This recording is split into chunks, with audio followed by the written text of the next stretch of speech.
les francs-maçons, de A à Z. Explication claire et nette avec des mots populaires des plus simples. Et tout ce que vous allez entendre, est la conclusion finale, d'une recherche approfondie.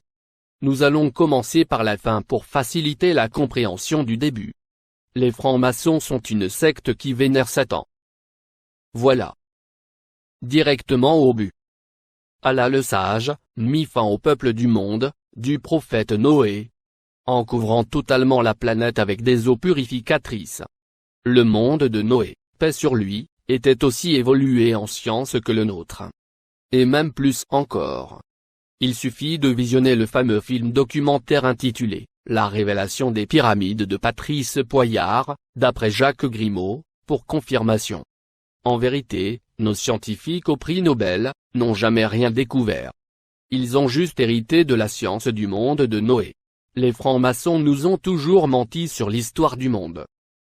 Dans notre monde, ces satanistes adorateurs de Lucifer, sont apparus, à l'ère du prophète Moïse.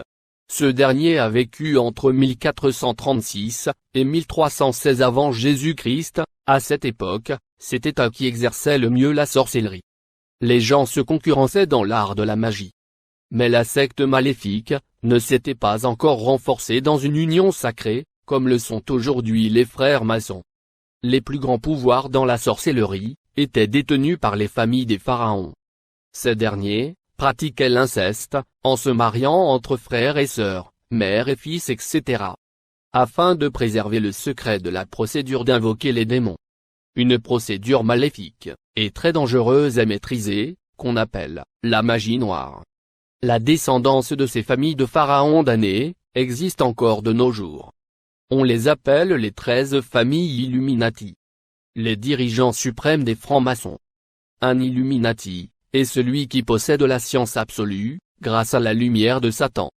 De nos jours, les francs-maçons contrôlent toute la planète. Il n'existe aucun pays, dont le gouvernement, n'est pas à 90% franc-maçon. Ils ont pour projet diabolique, la création d'un nouvel ordre mondial. En attendant la venue de l'antéchrist Dajjal leur maître.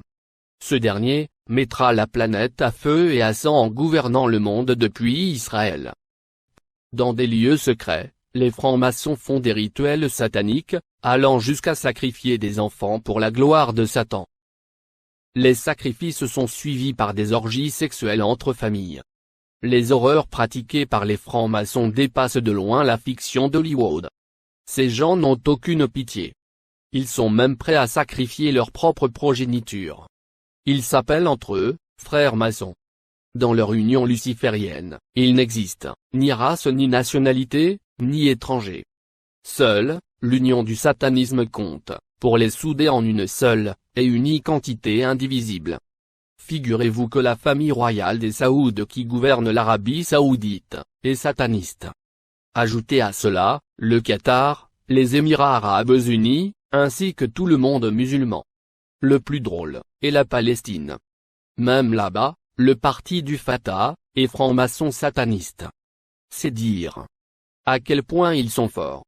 Yasser Arafat était franc-maçon sataniste.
La vérité est souvent cruelle.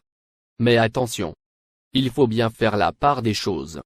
Les peuples du monde, ne sont pas francs-maçons, mais bien leur gouvernement et autres personnalités d'influence, tels des avocats, des scientifiques, des juges, des journalistes, des chefs d'entreprise etc. Les francs-maçons paraissent devant le public, comme des êtres normaux. Ils peuvent être votre si gentil voisin, ou ami. Mais en réalité ce ne sont que des monstres, qui ont vendu leurs âmes au diable. Ils sont tout à fait conscients du danger qui les guette après la mort.